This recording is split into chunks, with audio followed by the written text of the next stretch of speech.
Guys, Magnus Carlsen enjoys trolling his opponents, especially when his opponents are super Grandmasters. And today we are watching one of those incredible games, Magnus Carlsen playing as white against super Grandmaster Andrew Tang. He was of course playing this as a part of Lichess titled arena, and Magnus Carlsen opened the game with the Boungcloud opening c3. Magnus's main idea is to go with his queen on a4, then move his queen to h4, then play f3, and after king d1 to basically shuffle your queen on e1 and change the position of king and queen. So this is a completely nonsense opening, of course. Do not recommend playing it at any levels, but Magnus Carlsen is simply too good and he wants to toy with his opponents, so he opened the game with c3. Black responds with d5, obviously taking the advantage of the center when white plays those kind of moves. Magnus plays queen to a4 check, giving black a free development move, knight c6, and now Magnus plays queen to h4. Black now has e5 move that is completely fine here, but black continues with knight to f6. Magnus continues with f3, and right now we have first sacrifice on the board for Andrew Tang, and he plays g5. Now the reason why he played this move, of course, is because now after queen taking on g5 you have rook g8, a free development, and the other thing is that Lichess titled arena is played in a bullet mode, so 1 minute per opponent with no increment. So Magnus Carlsen probably, he was counting on that Magnus Carlsen maybe pre-moved his king d1 move and then Andrew would have a free queen here. Of course this didn't happen. Queen takes on g5 for Magnus, and now a rook to g8 was played for Andrew Tang. Queen to h4 retreating, and right now we have e5 on the board. Black is already doing slightly better, obviously taking the advantage of his position and a nice center here. We have king to d1 for Magnus Carlsen. Black has another developing move, beautiful move, bishop f5, taking the advantage of these weak white squares, and finally Magnus plays queen to e1. He completed his Boungcloud. Now this is obviously a bad move because right now you haven't developed any piece. You put these pawns on f3s and c3s, and of course you still haven't developed any piece. You have a lot of squares around your king that are weak, so this is not a good opening, I repeat. Andrew Tang continues with queen to d6. We have d3 on the board, so Magnus Carlsen finally started playing the game. Long castle for Andrew Tang, and right now we have a knight to d2 played for Magnus Carlsen. Andrew Tang of course doesn't wait a second, he plays e4. The reason is that Magnus Carlsen, his king is still in the center, he cannot castle, and you want to open up the position and start the attack as soon as possible. Because of this reason, of course, Magnus Carlsen refuses, he plays d4, and right now we have e3 on the board, again attacking this knight. Knight goes on b3, and now we have a rook to e8 played for Andrew Tang, simply protecting this nice pawn. As you can see, Magnus's king is in a really dangerous shape here. We have g4 played on the board, and Magnus's idea was probably that Andrew will go with bishop g6, and then probably white will be able to play h4, then maybe h5, and then start his counter development. But of course Andrew Tang doesn't want to go that. He sacrifices his rook here, and after f takes on g4, knight takes on g4, Andrew Tang goes for a checkmating attack. As I mentioned, the king is very weak, and right now there is a nice tactic here with knight to f2. Simply you will be forced to give up your queen. Game continued with knight to h3, which is a horrible move for Magnus. Actually, this is a blunder, and right now Andrew Tang obviously finds the best move with queen to g6. Since this was a bullet game, I want to show you something. After knight to h3, instead of, for example, knight to h3, actually the best move was after knight to g4, actually playing bishop h3.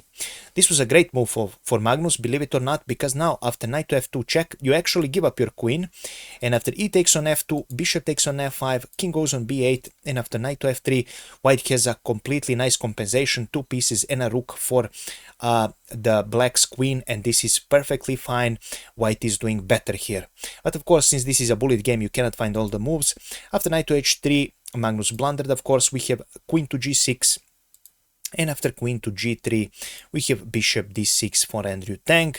We have queen to h4, right now Magnus retreating his queen, and right now we have another move, bishop to e7. Now I wanted to show you that Andrew Tang actually was winning on the spot, although this position is still much better for black. The winning move and the winning idea was beautiful, knight to b4. Now what's the idea behind this move? I will now show you. So for example, if you ignore this move and you play something like bishop to g2, we have bishop to d3 now that black has in mind in this position. And right now, if you let's say play c takes on b4, right now after bishop takes on e2 check, king takes on e2, queen to c2 check, king f1, queen d1 check, queen e1, e2 check, king goes on g1, queen takes on e1 check, bishop f1, and queen f1 is the checkmate. After knight to b4, if you play c takes on b4 after bishop to b4, as you can see, all of the squares around this king are cut away and there is no way of stopping the checkmate that comes on this square c2. So Magnus's position is really hard, but we have bishop to e7, queen to g3, bishop d6, and after queen to h4, Andrew Tang didn't find this move, but he plays h5 here. Still, black is doing much better. We have king to e1 for Magnus Carlsen, and right now we have bishop to c2 that slowly gives Magnus's time to organize his counterattack and to get his king to safety. After king to e1, again knight to b4 is still winning with the same idea as previously mentioned, but after bishop to c2, bishop to g2 was played for Magnus Carlsen. Magnus now has the time to find a way to put his king to safety. Right now we have knight takes on h2 for black. Of course, the main idea of Andrew Tang was not that he will pick up this rook, but after this you have this beautiful queen to g3, bishop g3 fork. So you cannot pick up this. But after knight to h2, this is a blunder by Andrew Tang, and see if you can spot the winning move here for Magnus Carlsen. It's not an immediate win, but helps you get your position and take advantage of the position. Congratulations if you found this great move, knight to f4. This blocks the connection between bishop and this knight, also attacks the queen. This knight now is pinned, and this knight is hanging, by the way, and you have to find a way to continue this game. So after that we have bishop takes on f4, queen takes on f4, and right now Magnus's king is safe. Although it seems like there is nothing you can do here, his king is still doesn't have much squares to go, but he is at least safe. We have queen picking up on g2 for Andrew Tang, queen picks up on h2 for Magnus, and right now we have queen to e4. Obviously you don't want to trade pieces because you are rook down, and this is not good. Magnus will win you. We have queen picking up on h5, rook goes on g8 for Andrew Tang, and right now we have queen to h3 check. King retreats to b8, and right now we have bishop picking up on e3 for Magnus Carlsen. Of course this bishop is defended. Andrew Tang finds this move, which is completely logical. Right now you are pressuring this bishop, and if this bishop retreats, there is a checkmate threat on e2. But right now we have knight to c5 played, another great move for Magnus Carlsen, attacking this queen and completely ignoring this, because right now if you take queen takes on e3, then this is a free queen, because you cannot pick up this queen, because rook to h8 check, and after rook goes here, rook picks up on e8, knight d8, and rook picks up on d8 is a checkmate. So after knight to c5, Andrew Tang is in trouble, and now he retreats his queen to g6. We have king to d2 for Magnus Carlsen, right now also pressuring this bishop. Bishop retreats to f5, attack Magnus's queen. Magnus now offers a trade. Andrew Tang sees that there is nothing you can do here pretty much. You have to allow this trade to happen, and he plays b6, at least trying to pressure this knight. We have a trade on the board of the queens, and right now Magnus continues with knight to b3. a5 is played, bishop to f4 for Magnus Carlsen, with the main idea to take an eye on this c7 pawn, and later rook will come to h7. We have a4 attacking Magnus's knight. Magnus retreats the knight, so this is bad for white. At least for now these rooks are disconnected. Black continues with knight to a5, wants to give this a really nasty check. Magnus stops this with b3. We have king to b7 for Andrew Tang, and rook to h7. Magnus continues his idea with pressuring this c7 pawn. Black doesn't have anything else to do. He has to play rook to c8 to protect this, and we have bishop to e5 played by Magnus Carlsen. King goes on a6 for black, rook to g7, simply stopping any kind of advancement here.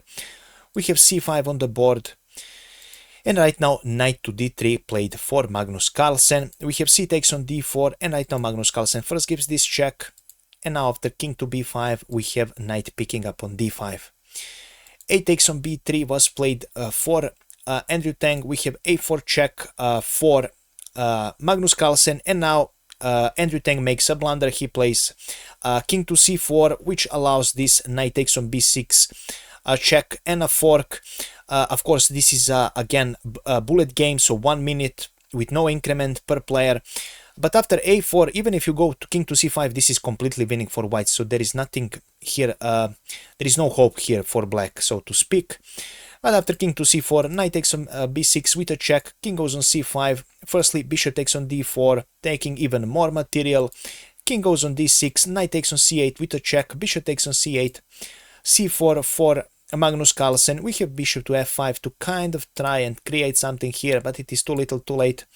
King to c3 simply stops pushing b2. b2 is played either way. Right now some of the moves were pre-made, so that is the reason why c5 was played. King goes on d5, Magnus picks up this pawn, and right now after knight to c4 check, king goes on c3. As you can see, both players were in time trouble. We have knight to d6, king to b4, some pre-made moves here, knight to e4, rook to d7 check, and after king to e6 and c6 for Magnus Carlsen. This is where Andrew Tang ran out of time, but this game is completely lost and completely over. And this is how this brilliant game ended, guys. As you can see, Boungcloud can be useful if you are Magnus Carlsen caliber player, but if you're not, do not play this opening because it's simply losing. You will not be able to find all the right moves and you will be in trouble from the opening, so you don't want to do this to yourself. And of course Magnus Carlsen can afford doing that because he's simply too good. He has millions of positions in his head, so he knows how to get away from lost positions. Of course, as you saw, Magnus Carlsen was losing with this blunder, queen to b6.